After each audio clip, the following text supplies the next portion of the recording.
It's time now for Call of the Wild, the official weekly coaches show of the Wenatchee Wild. Stay up to date with your team all season long with Call of the Wild. With head coach and GM Bliss Littler, here's the voice of your Wenatchee Wild, Arch Ecker. Hello and welcome to Call of the Wild, your weekly Wenatchee Wild coaches show. I'm Arch Ecker. My guest is the head coach and general manager of the Wenatchee Wild, Bliss Littler. Coach, tell you what, we got a chance to come home after a little bit of a bumpy road trip, and you get some of that home cooking going, and the guys had a fantastic weekend. It was already going to be a big weekend with the pink at the rink, the ice being painted, a lot of excitement, and you got the top two teams in the interior division coming in. Starts off Friday night. You got the Merritt Centennials come in, and let's revisit that game just a little bit. So you start off trailing in the first period. All of a sudden, you do everything right for the first 18 minutes. Bam, they score twice, 37 seconds apart. I mean, you've seen it 100 times. But it's how the guys responded that maybe sets them apart. Well, yeah, we've done a lot of things right. Done a lot of things right in the period, and coughed the puck up, then turned it over, and didn't pick up a guy, and all of a sudden it's 3-1. We get to the locker room, and we had a pretty direct conversation that we're a much better club than this. That it wasn't so much work ethic; it was just mentally just taking care of the puck. That we're going to play a style that we're going to turn some pucks over, but if we turn them over, we got to back check hard. And when we're playing in the defensive zone, we got to compete. That we can't hang our goalie out to dry. And I was really proud after the first period that the kids came out. They responded as a veteran group, and I don't think we left any doubt in the second and third period who was the better team in those two periods. Well, what happened after that intermission when the second period began launched a string the likes of which has not been seen in Wild history. Started off with Charlie Combs. He got that first goal on the first shift in the second period. Let's talk about that goal. Well, on the boards, Brian Williams made a really nice play, a very unselfish play, and Charlie picked the puck up, and he's been on fire. He's absolutely been on fire, and he definitely got us going with a quick shot at that point. And then just a couple of minutes later, it was about the 3 minutes mark thereabouts into the period, and all of a sudden, bam, on Combs' stick once again, and we're tied. Yeah. Well, that line is, they're all up there in scoring. I think Charlie and Brendan are 1 and 2 in the league, and I don't think Brian is too far behind him. So again, my guess is that's the highest scoring line in the league right now, and they know what to do with it when they get opportunities, and no doubt they got us going. Well, this is typically a team that doesn't panic when they get a little adversity. If they fall behind, they've got the confidence to know that they have the ability to pick it back up and get back into a game at any point. It was that go-ahead goal from A.J. Vanderbeck who kind of helped seal the deal. Well, A.J., I consider him, he's a flat-out goal scorer. As his game continues to improve in all areas, you're going to see him on the score sheet a lot more. Where he's on there right now. He's probably him and Charlie are probably the two guys that they need the least amount of chances to score. They just have a knack for finding the right place to put the puck. So you're rolling along. You got a 4-3 lead, and of course those 1-goal leads are always tenuous because even though it seemed that the Wild were pretty well dominating the flow and keeping the puck down in the Merritt end, you still never know. All it takes is one quick transition and things can go haywire. But once again, it was Combs who found a way to give you a little bit of breathing room, and boy, that was a whale of a goal. Yeah, it was. That was a power play goal, correct? The 5-on-3? Yeah. The 5-on-3 that they had a nice little play behind the net, and I don't think the goaltender even saw it. He was looking to the right side of the net, and the puck went to the left side where there's a nice little play behind the net. That it gave us a little bit of breathing room there, and we're fortunate to be able to finish that one off. Yeah, I don't think the goalie flinched. No, he was looking to the right, and the puck came to the left. So. Yeah, so that gave the Wild the 5-3 cushion, ended up being the final score as they defeat Merritt. And then the following night, it was bam. There's the highlight, the headline. Everybody's talking about Wenatchee and Penticton. They've been the top two teams in the BCHL throughout the season so far. They finally get a chance to go head-to-head, all eyes on the Town Toyota Center, and your team showed up. Yeah, we came out of the locker room ready to go. And Penticton, they get to see everybody. Everybody takes their best shot at Penticton. They've been the gold standard for 10 years. Of course. Arguably they've been, I don't think too many people would argue they've been the best program over the last 10 years. And everybody, when they get, especially out of division, where you see them twice a year, only one time in your building, everybody takes their best shot at them. And no doubt our guys were ready. That we feel we're a pretty good hockey club right now, and I think our guys looked at it as a pretty good measuring stick. That we're going to play the team with the best record in the league, and we're right behind them. And let's see where we measure up today. And at that point, we measured up pretty well. Well, you talk about them being the gold standard, and not just on the ice, but off the ice as well. And one of the things that the V's did, which was very classy, was to show up with pink jerseys to help us with our Pink in the Rink night. Now, they had them from a previous event, but for them to pack those jerseys and bring them along to help boost the visual aspect of the event really speaks to the character of that organization. No doubt. It was a classy touch that, they called us. They gave you a call and said, "Hey, we just got done with this. Would you like us to wear our jerseys?" And I just thought, wow, what a classy gesture by the V's. And when you look at how things are run up there, and Fred Harbison is their president, GM, and coach, it's not surprising. So you get into the game, and all the nerves that could potentially be there, bam, you get another goal right off the bat, an early start. How much does that help with the confidence and maybe to shake some of the nerves? Well, it definitely helps. We've been fortunate to be able to get out to a lot of early leads, but to get out to a lead in the first minute of a hockey game, it calms you down a little bit, because no doubt our guys they're pretty amped up. That again, you're playing the team that's in first place overall, and I just think that we're pretty amped up, and that allowed us to have a little bit of breathing room right from the get go, and I think we fed off that. So Charlie Combs at this point leads the league in goals with 19.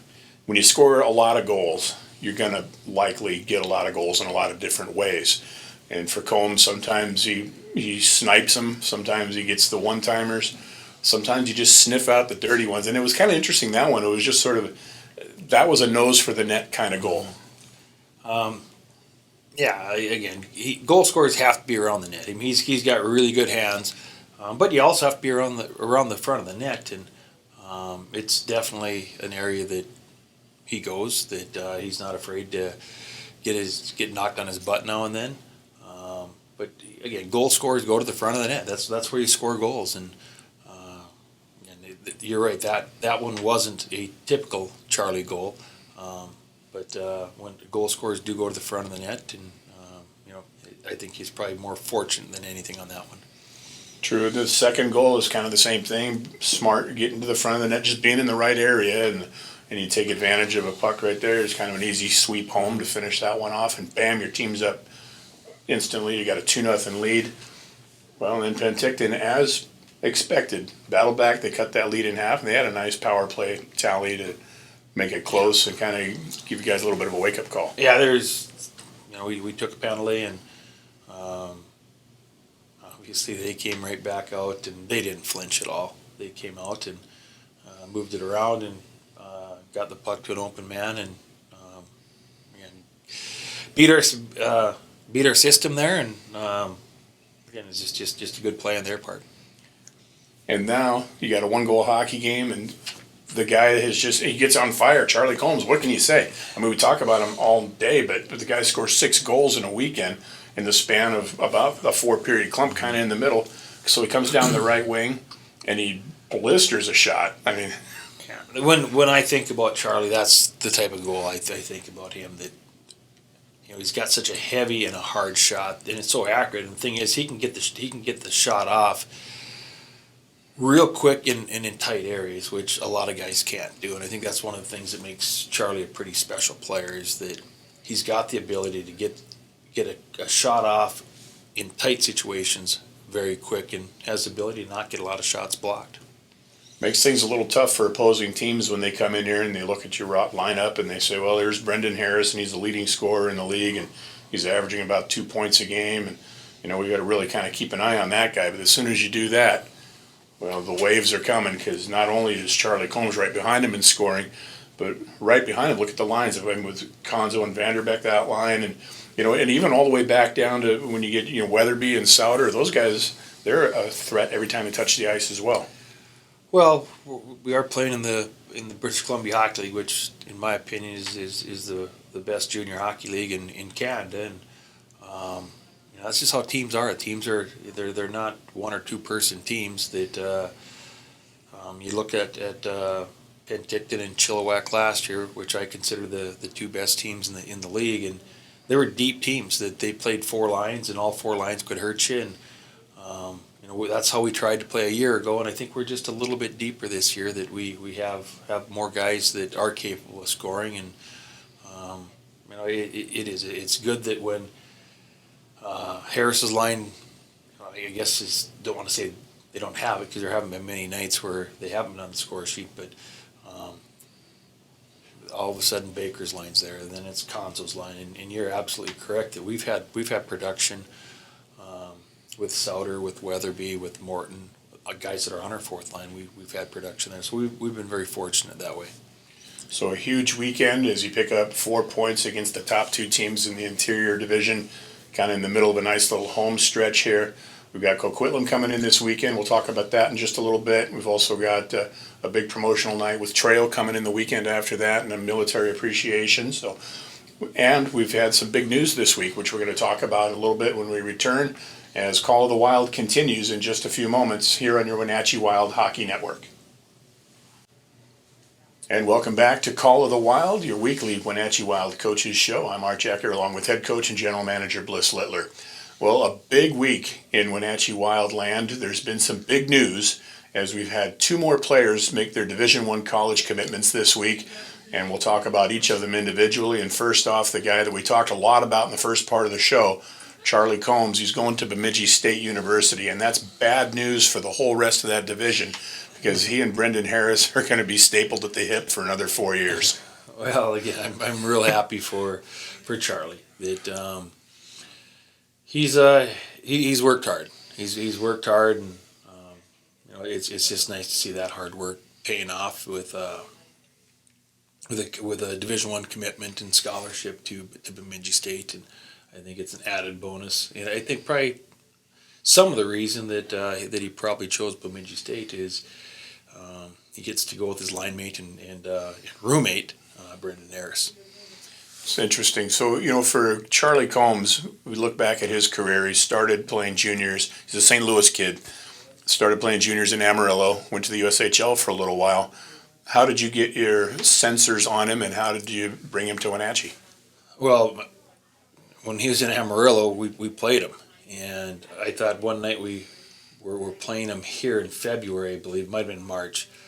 We're playing Amarillo up here, and we absolutely hammered Amarillo. And Amarillo comes out in the 3rd period. We turn 1 puck over. He takes a snapper from right around the blue line, beats us. About 30 seconds later, they win a face-off. We make a mistake. He comes down, I believe it was the right side of the ice, a snapper. All of a sudden, it's a hockey game. We go down there later. I think it was the end of March, maybe early April, and played him again. And they weren't one of the better teams in the league, but every time we got done, we go, geez, that Combs kid. How about the goal he scored tonight? And it just at that point, we realized he was an absolute goal scorer. And then we got into the BCHL, and he was a kid that we worked really hard that summer, and we thought we had him coming at the start, and we lost out to Dubuque, won the battle, and I would say a few weeks after he was there, that we still stayed in contact, and at some point after he got traded to Muskegon, and once he got out there, he didn't want to go there. He wanted to come here, and we worked out a deal for him with Muskegon, paid some money for him, and boy, we've been happy with him ever since he's shown up here. He's got over 40 goals in that time period. Yeah, he seems to be pretty happy with it as well. And, he was a 20-goal scorer in Amarillo, and he's already got 19 here, and we've only played just 16 games so far. So, yeah, Charlie Combs heading off to Bemidji State. Great to see. And he's, well, if for intents and purposes, we'll call him the 11th commit on the roster. Number 12 falls in line as well this week. And Dakota Raby is committed now to Michigan University. He's going to be a Wolverine. And Dakota is one of those players that you watch, and his speed is the first thing that always grabs you. Well, he's got elite speed. I mean, it doesn't matter what league you're in. He's elite. His foot speed it's going to cause people in college. It's going to cause people problems, and eventually he'll play pro hockey, and it'll cause people problems. That it's just that foot speed's elite. Dakota, another kid that we're really proud of. That it's his third season here. He's gone through the struggles of junior hockey, learning where he fits in, and having to decide how bad he wants to be a hockey player. And when that happens, you watch the kids struggle the first part when they get into junior hockey, and you watch them get better and kind of start finding a home for themselves, and then they figure out what role they're going to play. And they go home during the summer, get a little stronger. They come back and they get a little bit bigger role. And he kind of took off last year, where he made that jump that you could see that he was going to be a not just a good junior hockey player, but a really good one. And the work he did this summer by coming back a third year, he's been one of the best players in the BCHL, and he's been rewarded with a big time scholarship to Michigan. Yeah, and he certainly put together quite a streak to begin the year, and he had, 7 or 8 games consecutive with a goal. And like you said, it pays off, and it's great to see. So Dakota, he was one of those kids. He's a California guy. Played for the LA Junior Kings, I think, of the U16s. Mm-hmm. So, and obviously the recruiting reach has to be extensive for any junior hockey program. How did you specifically find Dakota? Well, myself and Coach Redrood, Coach Clark, Tom and myself, we have 20-some years of dealing with the LA Junior Kings and relationships with Jack Bogus and their whole crew over there. So, it's just relationship. We've spent a lot of time cultivating relationships in the state of California. There's so many great hockey players that are coming out of California the last 10, 15 years that we've kind of put a flag in there and say, we want to get our piece too. And, you go back to California every year. You go to numerous midget tournaments, showcases, different events where you can show those kids, especially now that they're in our branch, one of the 4 states where we have to get 14 players from. They get that. The Junior Kings and really the California, they're all midget hockey in California. They get a lot of love from us. Well, so Raby's in his 3rd year with the Wild. Brendan Harris has played here for 4 years. Chris Jones is in his 4th season. 5th year, I think, at juniors overall, and 4th year with the Wild. And there's just a handful of guys. Colin Burson's been around for quite a while. A lot of people end up in Wenatchee, and they like to stay here. And that's something that you've talked about. And now we're also happy to report that you're in a situation where you have been able to lock down your security and staying here through the 2021 season. Very excited about that. As a coach, one of the first things you always look at is the ownership and getting to work for David and Lisa White, where who knew that they're going to turn into. In my mind, I've never had a better situation as far as ownership being supportive and giving you the tools to be successful. And so that's the first box you want to check, and then Second box you want to check is do you like where you live? And I mean, you've been here now half a year, and I mean it's a beautiful place with great people. I mean, what a great place to raise a family, and that now we're in the BCHL where you can recruit the best players in North America. Not that you're going to get every one of them, but kids will pick up the phone. So as a coach, it's for me it was a no-brainer to want to be here, and with David and Lisa White, to me it's hitting it out of the park. Being able to, for this year and 4 additional years, so we got 5 seasons left, and we'll see what happens at that. That my wife and me, we really like it here. Our kids like it here, and fortunate to get to work with a lot of really good people in the front office and coaching staff that. With Tom Rudrud, with Chris Clark, and Michael Zucker, that we're absolutely spoiled here with. Again, I think that's as good a junior staff as there is any place. One of the stories you tell occasionally, and I like to hear, and I want you to tell it again, is about when you first arrived here and your family's reaction to coming to Wenatchee. Well, when we're in Omaha and looking to see what was going to be next, and my wife says, "Well, you've been out to Wenatchee. What was it like?" And I came out here during the Robertson Cup. I came out to recruit 2 hockey players, and I got out here and recruited the 2 players. We ended up drafting them both, and we got them both to come to Omaha. But anyway, she goes, "Well, you're out there." She goes, "What was it like?" And I said, I really don't remember that much. That the hotel was really nice. The rink was nice. They had lots of people, and I had a great cheeseburger downtown. And we're here for about 2 weeks. And she goes, "Are you telling me that all you could remember was the hotel was nice, the rink was nice, good people, and something about a cheeseburger?" She was like, "Look at this place. It's beautiful, and how nice have the people been?" And she kind of gave me her friend little kick under the table at the time. Well, it's funny because that's how it is when we're on the road. People ask us how great it is to travel all the time, but our life is a bus and a hotel room and a rink, and that's pretty much what we go home remembering. It is. My wife used to joke around in Omaha. She'd call the bus company was Arrow, but she called it the Arrow Marriott. Like we're going on a vacation, and you spend your time. You're trying to win hockey games, and you rink, meals, hotel, and that's basically what you do when you're on the road. It's to the rink, it's back to the hotel, it's maybe to a meal, or a lot of times you have the meals catered in, and back to the rink after the game. Video that there's not much sightseeing going on. Well, there's no traveling this week for the Wenatchee Wild. They'll be home to face the Coquitlam Express on Friday and Saturday night. Now, this is a team that the first time you saw them, it was a pretty good battle. We ended up pulling out a 3-0 victory up there. And then you go back a week later and absolutely dominate the game and kind of end up on the wrong end of the score sheet. So let's talk about this weekend's matchup with Coquitlam. Arch being you asked, we'll talk about it, but I've moved on. I mean, we played great. We played very well, and it's one of those nights that the puck had eyes for them, and their goalie played very well. They did a good job keeping us to the outside.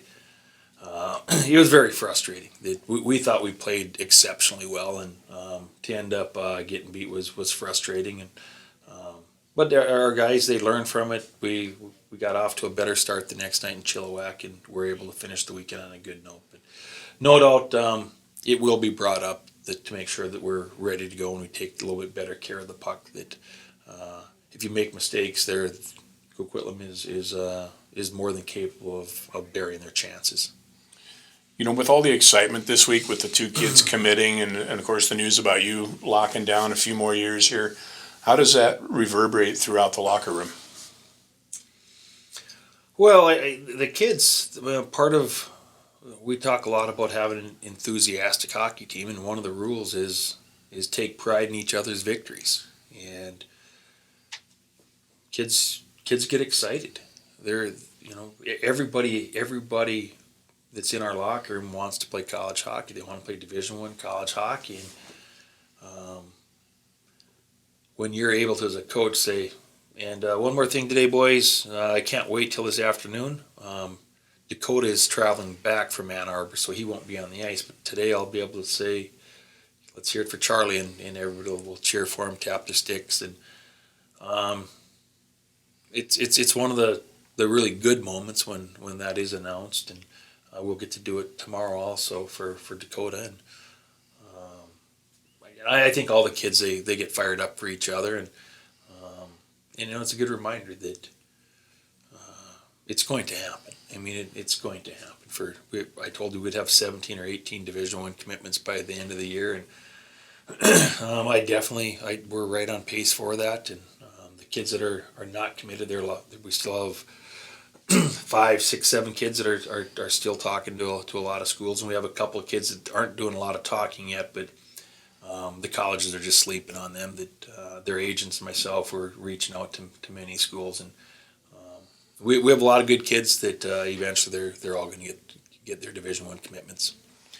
Back when the team competed in the North American League, anytime an opponent would come here, they would always play 2 or 3 games at a whack just because of the logistics of the travel. That's kind of gone away with the BCHL, with us joining that league. But we still, once in a while, will see an occasion where you have, like this weekend, Coquitlam coming in for 2, as opposed to switching opponents out one night to the next, like last week. As a coach, which do you prefer to prepare for? When you're on the road, you'd much rather play 2 in a row. When you're at home, you'd much rather have the team come in each night. That on the road, it's just when you can do that, you can get in the same hotel. There's no travel. It's just much easier on the kid's body. But it's hard to beat teams back to back. It's hard to do that, and I've always felt that for us having teams come in here and playing us back to back, it's an advantage for them, especially because for the most part, the only place I think we play back to back is when we go to Prince George. True enough. So the Coquitlam Express will be here on Friday and Saturday night at the Town Toyota Center, 7:05 each night. And of course, Saturday night, we encourage you to come out and vote for Walt. We want Walt, right? Vote for Walt. That's the deal. So come on out and join us, and that'll wrap it up for this week's edition of Call of the Wild. I'm Arch Ecker, this is Bliss Littler, and this is your Wenatchee Wild Hockey Network. You've been listening to Call of the Wild, the official weekly coaches show of the Wenatchee Wild, a presentation of the Wenatchee Wild Hockey Network.